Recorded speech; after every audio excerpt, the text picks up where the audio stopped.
Hey, this is Pastor Chris Byers of St. John's Lutheran Church in beautiful Gillett, Wisconsin for another Christ Over Coffee.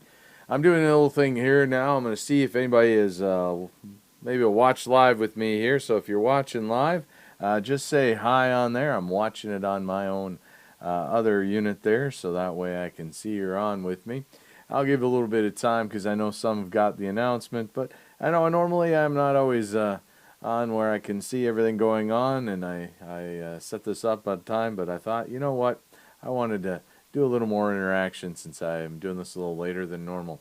So that way we can see, and I just want to kind of hopefully see how this kind of works out, where sometimes the internet can be a little bit funky.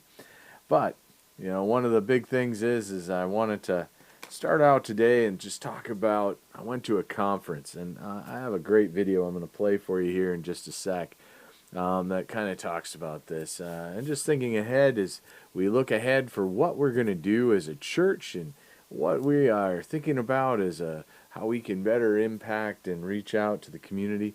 It is something that I am excited about and passionate about because I think there are so many great opportunities that we have ahead for us as a church here at St. John's, but I also think as the Christian church, because we have a huge mission field opportunity. But I know there's a lot of anxiety, has been for many years, because we have seen as the church has seen some great declines, and we see how we are losing our hold in our society, at least per many of the statistics, thank you, it's easy for me to say, that we have out in the world today, telling us that, well, people just don't think the church is as relevant as it used to be. And also, it's non-essential. And unfortunately, COVID, for many, because we were deemed in the world, and it was something that was brought up today at this pastors conference, this ministry conference. It wasn't just for pastors, but it's Engage Ministry Conference that I was able to go to, listen to two great speakers there just to share some ideas and work and talk with other pastors too about some ideas of how we can move forward as the church. And one of the things that was said is we need to work against this idea that the church is non-essential, because in all reality that's what the government deemed. And it really did hurt us as a ministry, for many ministries, because, well, I mean, if you don't have to, if church doesn't have to be open, then I guess it's not essential. And it also changed the dynamic of how we can reach out, which also created great things like being able to do things online. A lot of us, it wasn't a big thing on trying to ensure that we have ways to engage within the community online. And, honestly, I think we have such a great future ahead of us. I am going to play this video here that I think you'll enjoy. And then I'll come back and I'll share some verses. We can talk some here a little further. So hope you enjoy.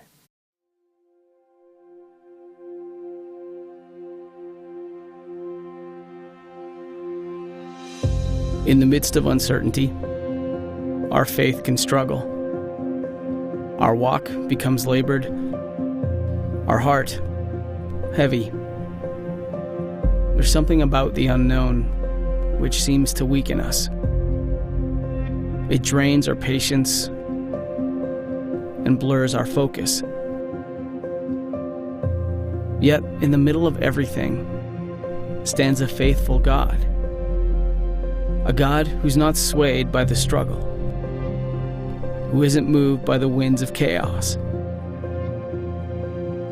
A God who remains faithful even when our faith is fragile.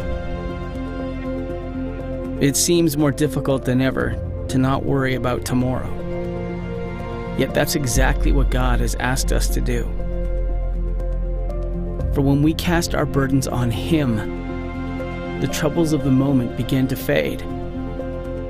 When we trust the plans He has for us, our fear begins to subside. When we fix our eyes on Jesus, the author and perfecter of our faith, our focus becomes consumed by clarity.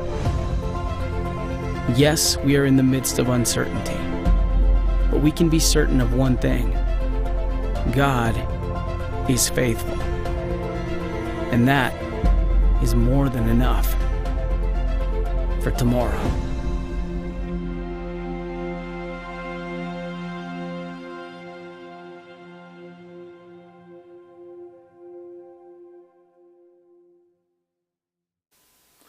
Now let's think about this, talking about anxiety and how great, how big it is in our world.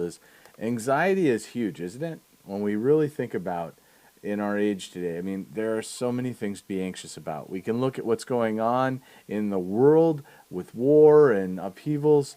We hear the threats that are going against the civil. I mean, we look at it this way: is when we say something that is not quite within line with the narrative of this world, how often do we have to worry about being canceled in the sense of being told that what we're saying is not true or it's intolerant? I mean, we think about this. The moment that we stand strong on some of our values and our views, we could be shut down. But sometimes, there are things that are said that are taken in a negative way. I mean, we can be told that we're creating violence when we against a person when we misgender them or we say their dead name. But at the same time, and we're called that's called violence.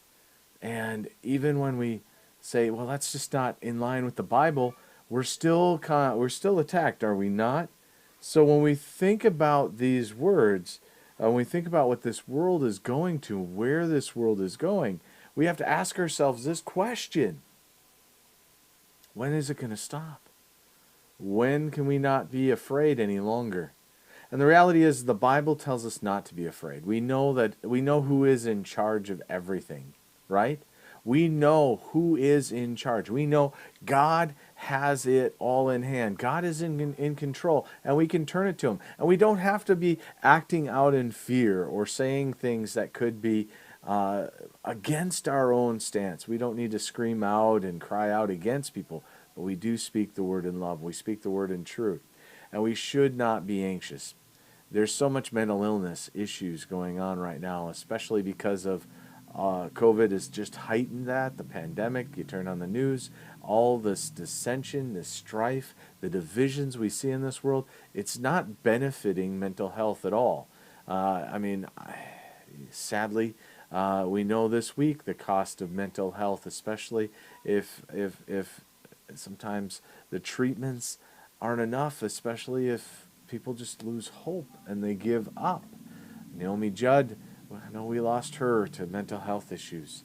And there are others in this world, and I know there are there are people out there that have lost loved ones because of mental health issues and the misunderstanding. How do we as the church reach in and be the voice of Christ? What did Christ say about these things? Well, we see over and over again within the Word. We have these words from Jesus in Matthew 6:25 that really speak more of this. And it says, "Therefore I tell you, do not be anxious about your life, what you'll eat or what you will drink, nor about your body, what you will put on. Is not life more than food, and the body more than clothing?" And that's asked as a question by Jesus. And then we have it also more of an imperative offered in Luke on this, and touching this similar issue here. He said to his disciples, "Therefore I tell you, do not be anxious about your life, what you will eat, nor about your body, what you will put on. For life is more than food, and the body more than clothing." Now, both of them are equally, they mean the same. Their meaning, one is a little more in the imperative. One puts it as an imperative, but as a question is how we often translate it. Is not life more than? And sometimes what happens is we can get so caught up in the things that are more than that we just miss out on the reality of what God is doing. Now, as we look ahead, we can look and say, we are an older congregation. That's true. We don't see as many young faces. Thankfully, we're seeing more and more come in. And as we look ahead, we go, how do we reach out even better, to reach out into that next generation? How do we continue to reach in and reach out and touch those young adults that are out there and those young families? And it comes with us thinking about, well, one, what is our audience? Who are we desiring to welcome in? Who are we wanting to reach out to? And two, we have to think about what it will cost us in what we give in being able to reach them. And those are some questions that I hope to look through, because in all reality, I think, everybody, we say that, and I think we are in a good position to where we can definitely do that and continue to move forward with that. And I'm excited for what God is doing. And truly, it would be a wonderful thing for us to understand the blessings of what God is doing for our church and for us as a society. And we turn to Him, trusting in His mercy and His care, knowing that He will provide everything we need. And I look forward to further conversations on this. I hope you have yourself a wonderful day. God bless. And I look forward to the next time. And remember, Jesus loves you, and so do I. Have a blessed day.